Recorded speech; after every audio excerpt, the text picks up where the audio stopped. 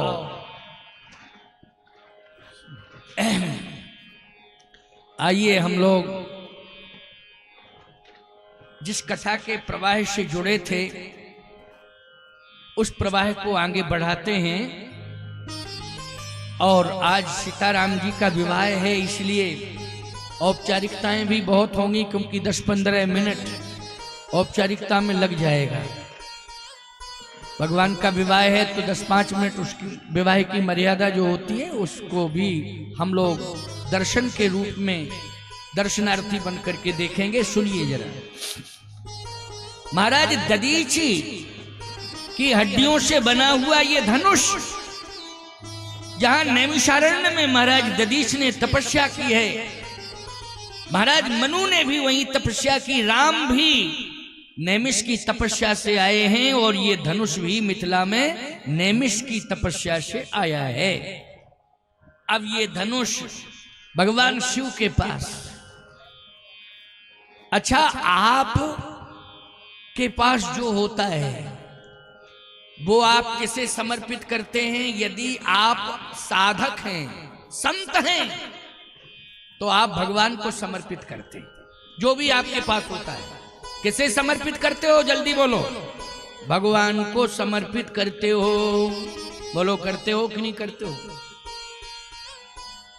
महाराज दधीच जी ने इसलिए वो महान हो गए, उन्होंने तपस्या की और अपनी तपस्या को उन्होंने देवों को समर्पित किया है, देवताओं को। बोलो, ये अस्थियां किसको मिली है?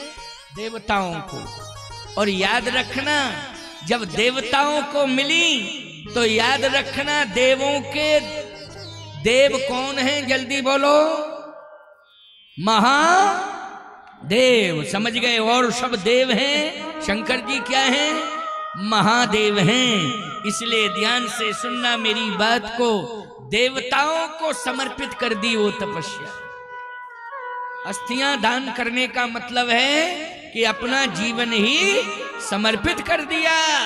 और जैसे ही देवताओं को समर्पित किया तो याद रखना इंद्र को मिल गया वज्र बन गया इंद्र के लिए, और भगवान शंकर को ये देवों के लिए वज्र है और महादेव के लिए क्या है? ये पिनाक है।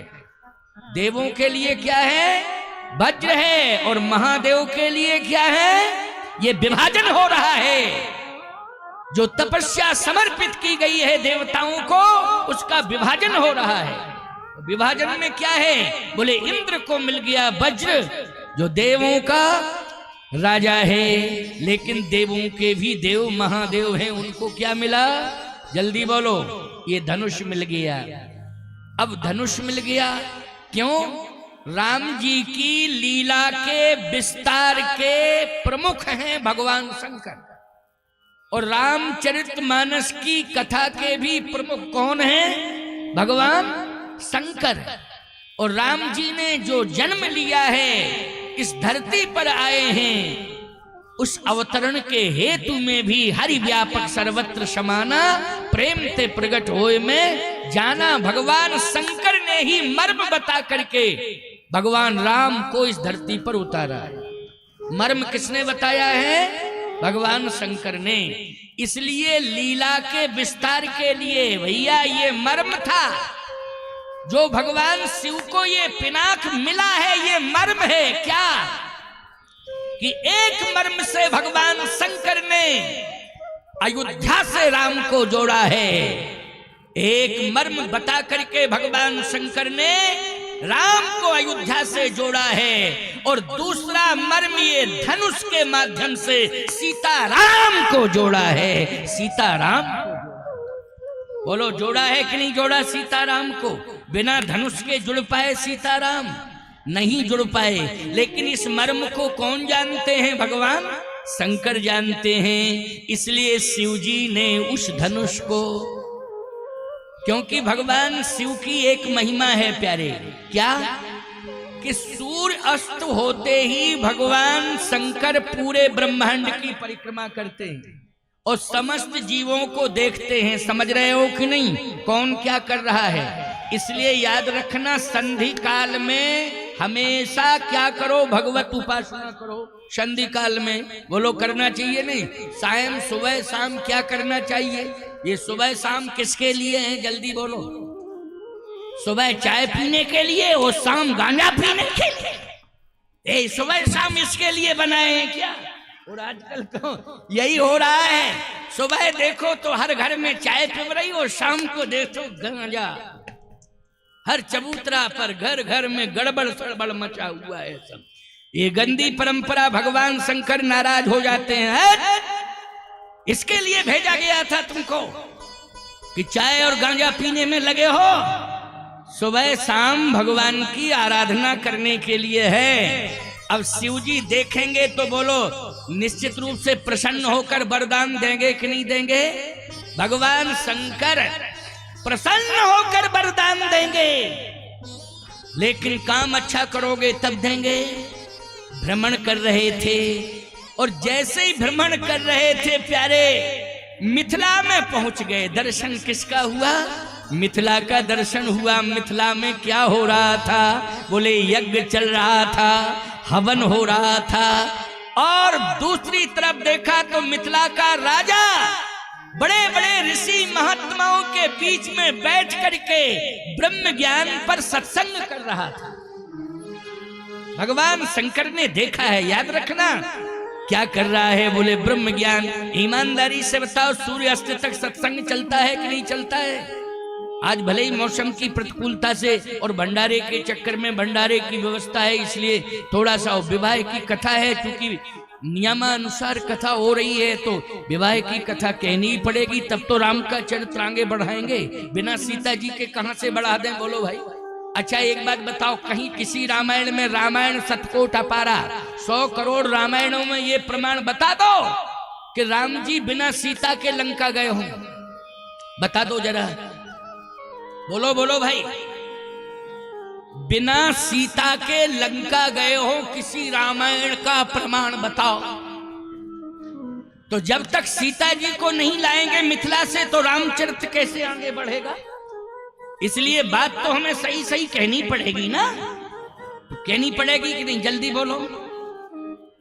अच्छा एक बात बताओ, प्रमाण बता दो। बिना विवाह के, बिना पत्नी के तुम्हारा वंश आगे बढ़ा हो तो बता दो प्रमाण। बताओ जरा, हैं कि अकेले बैठे हाथ जोड़ के ऊपर कह रहे हो आकाश से एक बच्चा दे दो, वो आकाश से टपक के आ गया हो, तुम्हारा वंश चला हो। जरा बता दो, हिम्मती कोई माई का लाल बैठा हो तो बता दे जरा, बोलो भाई। इसके लिए सिस्टम की जरूरत है कि नहीं। विवाह बारात, विवाह ससुराल जाना पड़ेगा, विवाह होगा, पत्नी को लाना पड़ेगा, इसके बाद वंश चलेगा। सिस्टम है वो। ऐसे ही रामचरित्र को आगे बढ़ाने के लिए, रामचरित्र को आगे बढ़ाने के लिए सीता जी को लाना बहुत आवश्यक है। इसलिए मैं ये कथा सुना रहा हूं। अब सिस्टम बनाने वाले कौन है, निरीक्षण पहले कौन करते हैं लीला के पॉइंट का। लीला के पॉइंट का निरीक्षण कौन करते हैं, जो भगवान राम के विशेष हैं। और विशेष में कौन है, जल्दी बोलो। जो शेष को धारण करते हैं वो विशेष है। बोलो भाई, भगवान राम के विशेष कौन हैं, जो शेष को धारण करते हैं। शेष मानी सर्प, सर्पों को धारण कौन करते हैं, जल्दी बोलो।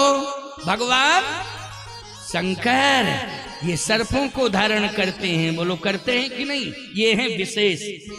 तो लीला कहां होनी है, सीताराम जी के परिणय बंधन की, सीताराम को जोड़ने वाली लीला इस ब्रह्मांड की भूमि पर कहां होनी है। भ्रमण करके पॉइंट का निरीक्षण कौन करते हैं, भगवान शंकर करते हैं। इसलिए भ्रमण पर निकले और वो शिव दधीचि की हड्डियों का धनुष किसको मिल गया? पिनाक, जल्दी बोलो। भगवान शंकर को मिल गया। मिल गया कि नहीं मिल गया? भगवान शंकर को मिल गया है। क्या? पिनाक मिला है। किसकी हड्डियों से बना है? महाराज दधीच की हड्डियों से बना है। और वज्र किसको मिला है? देवों के राजा को वज्र मिला है, इंद्र को। और देवों के भी देव महादेव को धनुष मिला है, पिनाक मिला है। अब सुनिए जरा मेरी बात को, सुनते जाओ। भ्रमण कर रहे हैं, मिथिला का दर्शन हो गया। भगवान शिव को किसका दर्शन हुआ? मिथिला का। मिथिला में क्या हो रहा था? मिथिला में पर सत्संग चल रहा था। जासु ज्ञान रवि भव निसीनासा, ओ बचन किरण मुनि कमल विकास। जासु ज्ञान रवि भव निसीनासा, बचन किरण मुनि कमल विकासा। इतने बड़े ज्ञानी कि ज्ञान के सूर्य हो गए हैं। वो सभी जगह अंधकार भगवान शंकर को दिखाई दे रहा था, क्योंकि संधि काल में वो भ्रमण कर रहे थे। लेकिन पूरे ब्रह्मांड में केवल मिथिला में प्रकाश दिखाई दे रहा था। उस मिथिला को प्रणाम किया है भगवान शंकर ने, क्योंकि जासु ज्ञान रवि, ज्ञान का रवि कहाँ है जिसका प्रादुर्भाव हुआ है? ज्ञान के रवि महाराज जनक हैं, उनका प्रादुर्भाव कहाँ हुआ है? मिथिला में हुआ है। वह सब जगह अंधकार है। ऐ सूर्य, तू समय से ही अस्त हुआ है, लेकिन पूरे ब्रह्मांड में प्रकाश आज दिखाई दे रहा है तो मिथिला में दिखाई दे रहा है। निश्चित रूप से यहीं पर ब्रह्म और शक्ति का मिलन होगा। और जब ब्रह्म शक्ति का मिलन होगा तो भगवान शंकर पिनाक को साथ में लिए थे। उन्होंने कहा माध्यम तू बनेगा, इसलिए मिथिला को प्रणाम किया, वहीं पर धनुष स्थापित कर दिया है। और शिव जी कैलाश, जैसे ही, अब किसी को पता नहीं, किसी को पता नहीं कि ये धनुष कौन छोड़ गया, कौन रख गया। बहुत से वक्ता लोग कहते रहते हैं रावण रख के चला गया था, रावण रख के चला गया था। अच्छा एक बात बताओ, मिथिला में रावण धनुष रखे तो मिथिला की महिमा है कि शंकर जी धनुष रखे तो महिमा है? जल्दी बोलो, बोलो बोलो भाई। शंकर जी रखें तो महिमा है, और रावण रख के चला जाए तो फिर काय की महिमा है? वो तो राक्षस है रावण, बोलो है कि नहीं? और एक बात सुन लो मेरी ध्यान से, अगर रावण रख के गया है तो रावण ने रखा है, फिर रावण आया तो छुआ क्यों नहीं? भाई अपनी अपनी चीज को सब छूते हैं कि नहीं छूते हैं? जल्दी बोलो भाई। हमारी चीज कहीं रखी होगी तो हमारी है, हम तो छुएंगे, हमारी है, हमारी है।